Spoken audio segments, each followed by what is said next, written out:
Boa noite, meu nome é Mariane, eu sou R2 de Pediatria do Hospital Infantil João Paulo II e hoje vou apresentar um trabalho chamado Noções Básicas da Ultrassonografia Pulmonar no Point of Care. Como base, eu utilizei este artigo retirado do New England Journal of Medicine. Vou falar sobre tração pulmonar normal, indicações e contraindicações, sobre equipamento necessário, a preparação, o exame, principais condições pulmonares vistas no ultrassom, suas limitações e, ao final, a conclusão. O primeiro sinal que vou falar é o lung sliding. Ele é um sinal caracterizado pelo movimento entre as pleuras visceral e parietal. A pleura vai ser vista como uma linha hiperecóica que realiza um movimento que é rítmico e sincronizado com a respiração. Vou passar o vídeo para a gente entender melhor o que é o movimento de lung sliding.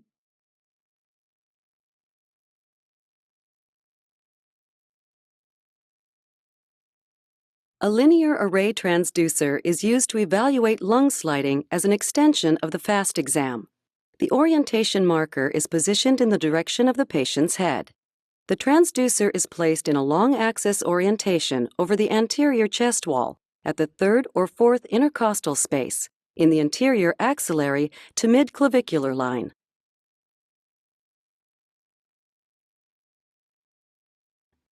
The ribs are identified in the near field of the image as a bright interface with a posterior shadow.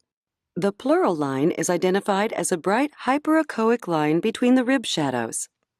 The to and fro sliding movement of the visceral pleural against the parietal pleural with breathing generates the lung sliding sign. As linhas A são linhas horizontais hiperecogênicas paralelas à linha pleural, formadas a partir da reverberação da onda do ultrassom. Elas são equidistantes umas das outras, pode ser encontrada num pulmão sem alterações, mas também pode ser encontrada em um pulmão patológico, como no pneumotórax. Por isso a importância da gente sempre correlacionar o exame à clínica do paciente. Aqui nesse esquema a gente tem representado as partes que a gente consegue ver pelo ultrassom.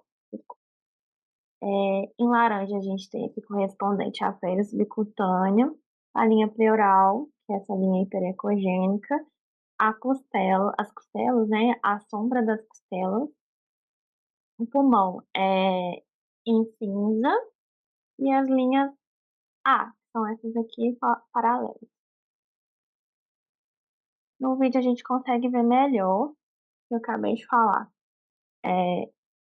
Linha pleural e linhas A, aqui distante.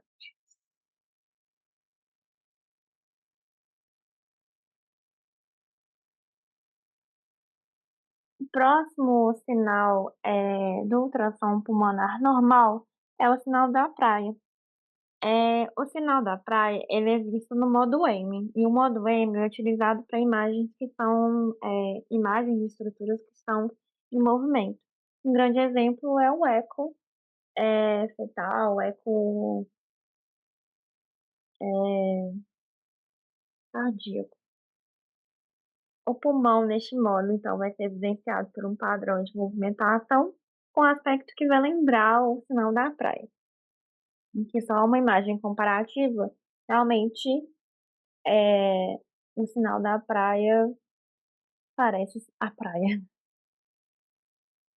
Indicações. A principal indicação na avaliação de pacientes com dispneia aguda, a gente consegue determinar causa, monitorar o envolvimento pulmonar durante a doença e descartar outras condições de emergência que podem estar sobrepostas. Não existem contraindicações absolutas ao exame, inclusive é uma grande vantagem do ultrassom. Para fazer o exame, a gente precisa do aparelho de ultrassom, um transdutor de baixa frequência, pode ser convexo ou microconvexo, o gel de ultrassom. Nele a gente consegue alterar, né, configurar o ganho, a profundidade, o foco e o modo. Precisamos posicionar bem o paciente, posicionar o transdutor, Lembrando que todo transdutor tem uma marca, e essa marca sempre deve ser virada para a cabeça do paciente, além das configurações que eu falei no slide anterior. O exame é feito em cada hemitórax, e cada hemitórax é dividido em 6 segmentos. Eles são limitados, então, na frente pela linha paraesternal e quinto espaço intercostal, na linha lateral pela linha axilar anterior, linha axilar posterior e quinto espaço intercostal, e no dorso pelas linhas paravertebrais e linha subescapular. Os dois lados devem sempre ser comparados eh, durante o exame.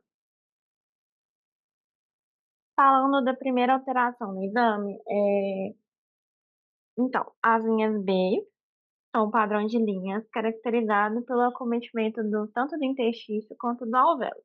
Elas podem estar presentes em alterações do interstício, como um espessamento septal ou fibrose, e também em alterações de alvéolo, como vidro fusco.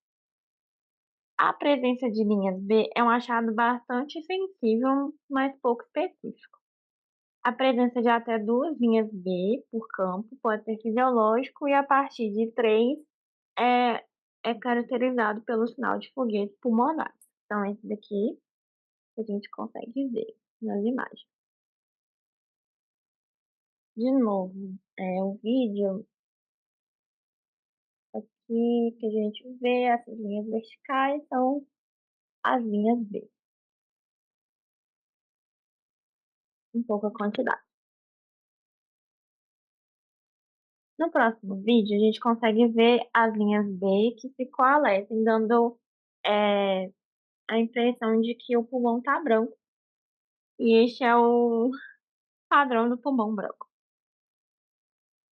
É importante lembrar que às vezes é útil aumentar a profundidade da imagem para diferenciar as linhas B de linhas Z. O que são as linhas Z? Elas são linhas tão irrelevantes, curtas, mal definidas, que, e elas nunca vão apagar as linhas A. Então elas vão surgir, mas não vão significar nada. O padrão de linha C é o terceiro e último alteração que eu vou falar nesse trabalho. Nessa imagem que a gente está vendo aí na tela, demonstra pequenas consolidações, são subpleurais, hipoecogênicas, irregulares e de morfologia redonda. São essas aqui indicadas pela seta. A partir das extremidades posteriores, a gente vai ter as linhas C, que são bastante parecidas com as linhas B e que estão aqui indicadas pelo asterisco. De novo, um vídeo para a gente entender melhor. Consolidação. E aqui lá atrás a gente vê as linhas C. Vamos falar agora das patologias. A primeira delas é a pneumonia bacteriana. Nela a gente consegue ver anormalidades focais da linha pleural, múltiplas linhas B que são confluentes e multifocais do pulmão branco, como mostrei lá atrás, consolidações subpleurais, consolidações lobulares ou segmentares e o brocograma aéreo ou líquido. Já na pneumonia intersticial, temos anormalidades focais da linha pleural, múltiplas linhas B bilaterais e áreas poupadas, ou seja, áreas que o pulmão é normal. Já no derrame pleural, a gente vê imagens anecoicas ou hipoecogênicas. No modo M, temos o sinal de sinusoide, que é este aqui indicado nessa imagem.